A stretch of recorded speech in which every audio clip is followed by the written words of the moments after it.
In this video, I'm going to be showing you how I installed a dog door in a wall of my house. The project was surprisingly quick and straightforward. Getting the dogs to use it, however, is a different story. Go outside. Cowboy. Cowboy. Cowboy. After many treats, tricks, and encouragement, even the dogs are happy I finally tackled this project. So let me show you the steps that are involved. First, let's talk about picking a location. I picked a spot on the wall that didn't have any outlets on the lower portion. I will have to cut a through hole into my wall, so if there's any electrical in the way, that's a whole nother thing to sort out, and I wanted to avoid it. Now, I do have a light switch on this wall, and there's a 50-50 chance on the wiring coming in from above or below. A tip is you can remove the faceplate.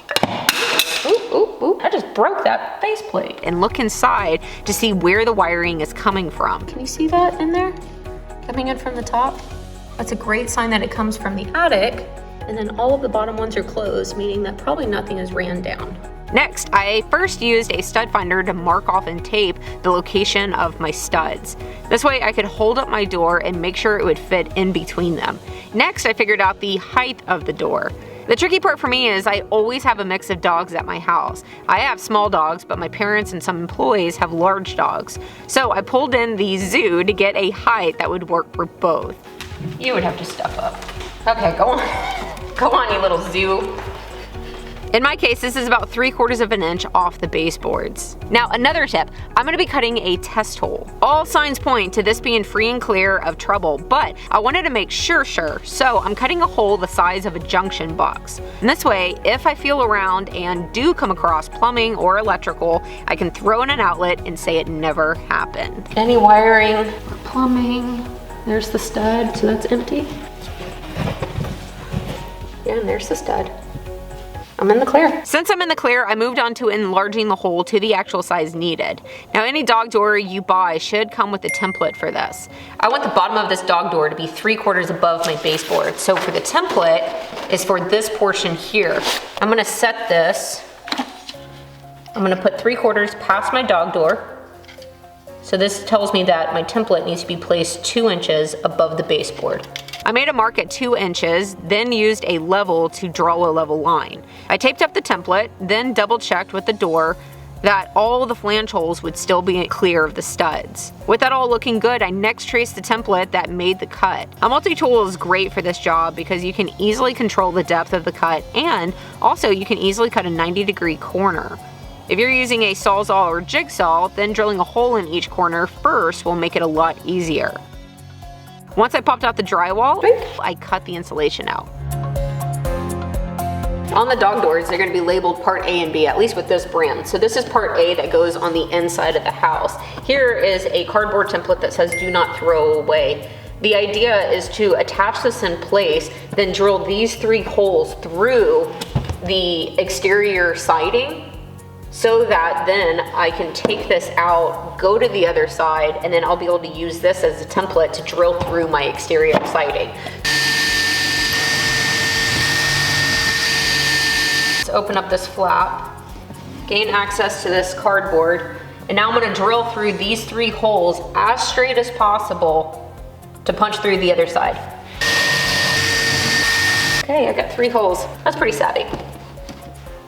I put a drill bit here so that you can see this. Now I can line up this to these 3 holes, and this is gonna show me where I need to cut. Seems like a pretty neat system. Even though I'm only temporarily attaching it at this point, I still wanna make sure it's level. After tracing the template, I started off by using my multi-tool once again. But my siding is cement board and my blade simply wasn't having it. So I switched to using a Sawzall for this. I like the juxtaposition here. Sawzalling a hole in my house in house shoes. It can be tricky to plunge cut, so again, drill a hole if you want an easy start. Also, make sure you're using a blade length that won't go through to the inside drywall. I must say, it isn't every day you get to cut a giant hole in your wall. I thought it was pretty fun. My camera battery actually died. I didn't notice it at the time, but I used the existing holes from the flange that I already pre-drilled and just enlarged them to 1/2 inch.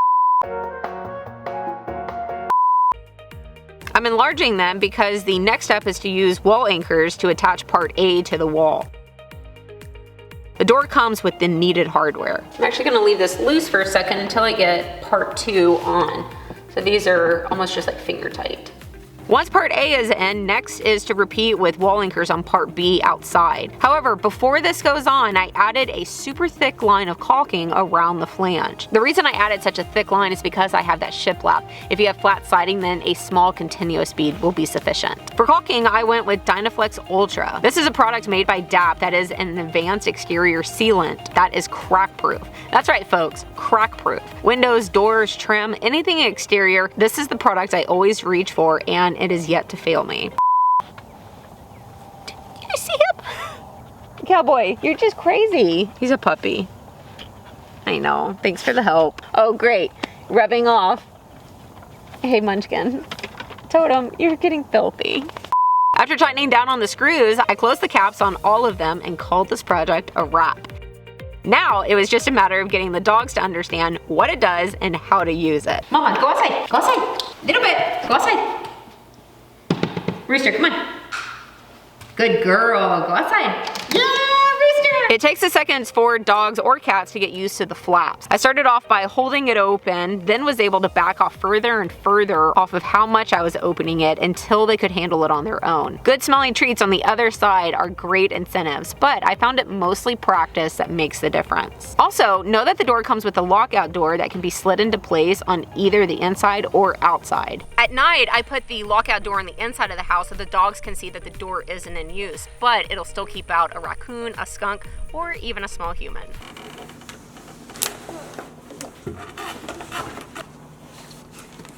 I guess I don't have to worry if I ever lock myself out of the house. Many of you might ask why it's needed. Well, between my dogs and visiting dogs, this is a very common scenario at my house. If you're installing a dog door, then I hope that this video has helped you out. If you're not, well then I hope that you were entertained at least by my little flock.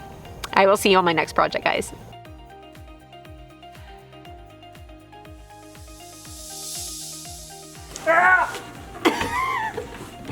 Yeah, boy, please stop. I'm trying to do an experiment. Ugh.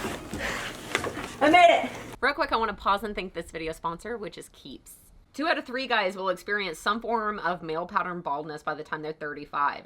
Between coworkers, friends, and families, I have a lot of men in my life, and they all have one thing in common. They want to keep their hair. And the best way to prevent hair loss is to do something about it while you have hair left. Keeps is a subscription service that makes it easier for men to treat their male pattern baldness. A licensed doctor will review your information online and recommend the right hair loss treatment plan for you. Then, your treatment is shipped directly to your door every 3 months. Keeps is affordable too, as they offer generic versions of FDA-approved hair loss medications. Treatments can take up to 4 to 6 months or more to start seeing results, so it's important to act fast. The sooner you start, the more hair you'll have. If you're ready to take action and prevent hair loss, you can go to keeps.com/April to get 50% off.